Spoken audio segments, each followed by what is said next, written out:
Assalamu alaikum wa rahmatullahi wa barakatuh. Ici, nous sommes déjà dans le village d'Afa, comme on l'avait dit ce matin. Et finalement, on s'est réveillé, on vient d'entamer, de commencer le travail. Et là, devant moi, j'ai le chef du travail. Oui, c'est monsieur. Bonjour monsieur. C'est monsieur qui là? Monsieur Sylvain. Sylvain, ok. C'est monsieur Sylvain, le chef du travail. Et là, vite fait, il va nous présenter comment il va commencer son travail, comment il fait pour faire un puits. Donc, monsieur Sylvain, oui. Tu peux nous présenter comment ça se passe là? Je vois comment vous avez un trou, vous mettez de l'eau dedans et puis, je ne sais pas, qu'est-ce que ça veut dire? Cette trou on appelle bagabo. Ça c'est pour réserve d'eau. Ouais. La d'eau prendre et faire la rotation pour forer. Ça c'est petit bassin. Ouais. Rigole. Ouais. Le fait de passer directement ici, on fait un stock de sable ici, on enlève et on laisse l'eau couler par ici. Ouais. C'est ça notre système. Donc il faut l'eau pour forer, il faut vraiment de l'eau. Il faut l'eau en abondance. En abondance pour forer. En cas de retard de l'eau, ça nous prendre un peu de... Et vous allez faire combien de mètres pour avoir cette eau? Combien de mètres de profondeur? Dans ces zones, on va faire 30 mètres. La première nappe, ça peut être 12 ou 10 mètres seulement, il faut faire 30 maximum. Oui, les nappes d'eau, comment à partir de... À partir de 12 mètres. Oui, oui. Si on décale maintenant, on trouve 9 mètres d'eau, là ça va. Et vous faites comment pour connaître des nappes? Ça dépend par la terre. On va laisser l'échantillon, la zone argile et la zone sable. On va faire seulement le gros sable pour trouver les bonnes nappes. Les bonnes nappes. Et cette information-là, vous allez trouver où? Vous avez trouvé cette information où? On nous apprend ça à la hydraulique en Djamena. Lorsqu'on a passé pour travailler avec les Américains, avant nous, c'est des systèmes à bataille. On nous apprend après les tournées bien d'après, on apprend ça. Et là, vraiment, vite fait, tu vas forer avec quel matériel? C'est ce que je vois des longs tuyaux là. Oui, ça c'est, on appelle ça les galvas de foration. Les galvas de foration, lequel? Celui-là, on appelle ça bic, ça c'est la première fois qu'on va l'emporter. Lorsqu'on s'arrête, on doit insérer au fur et à mesure pour atteindre le mètre. Ça, on appelle ça clame.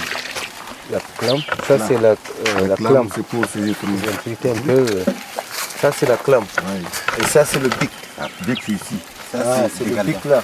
C'est ça qu'on appelle le bic. Ici là. Et ça j'ai vu, c'était tranchant là le bout? C'est tranchant, je vois. C'est tranchant. Ouais. Et il est limé à chaque fois?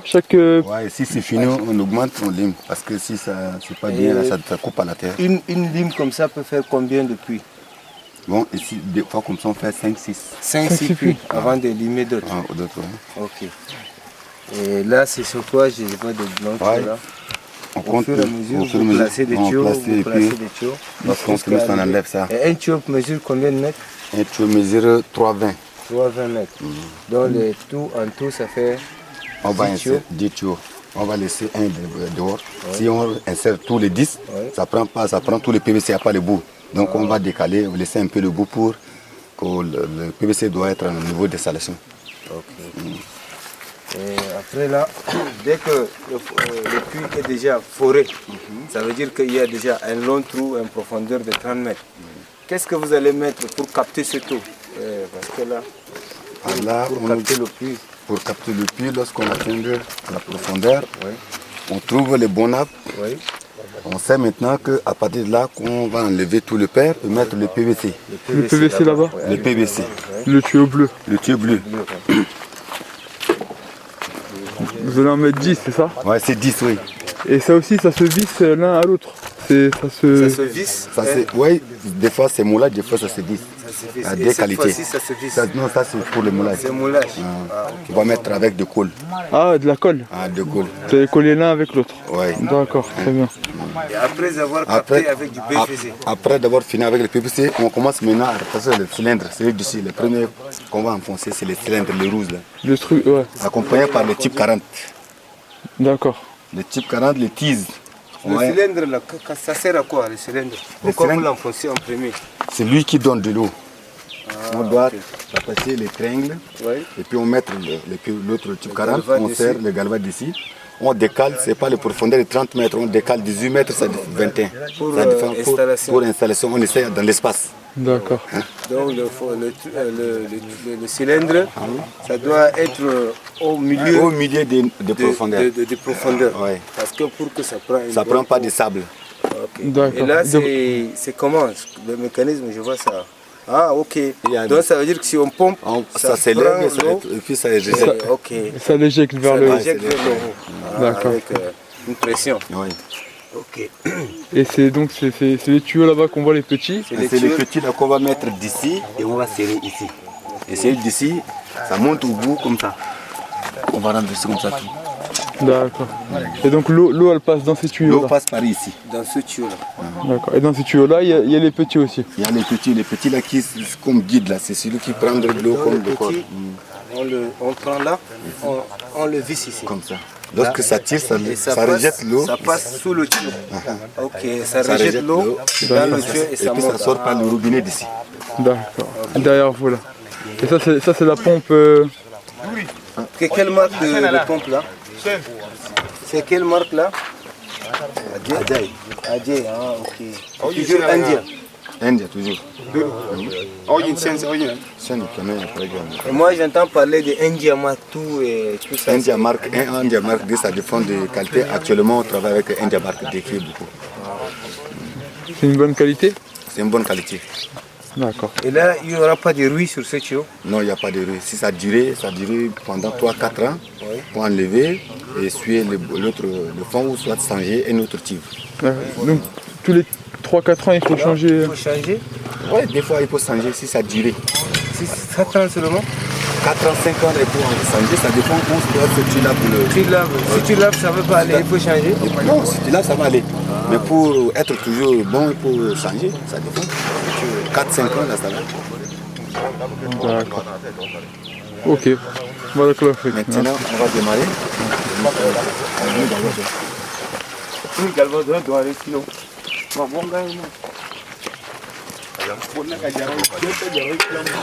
Donc là ils vont démarrer les travaux.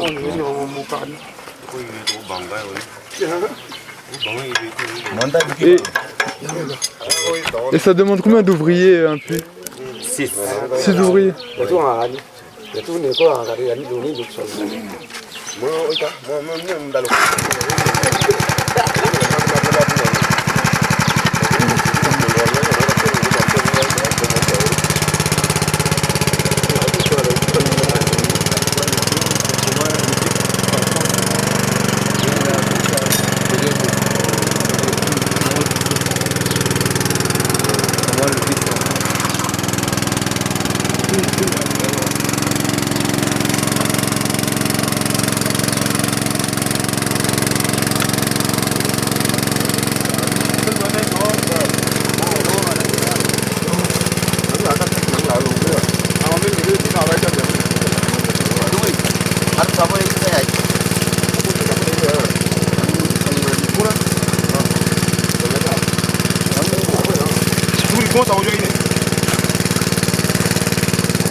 Donc là on voit le sable qui était en bas. Qui était en bas qui sort là.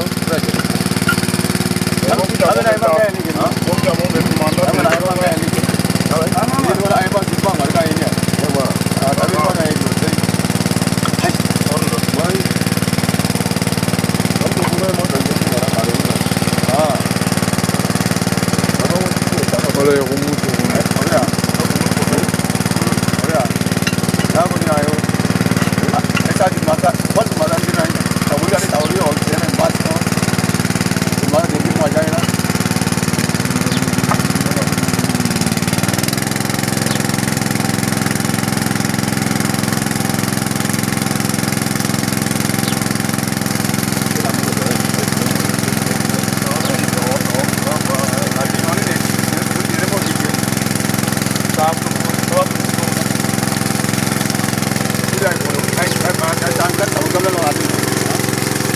Sudah.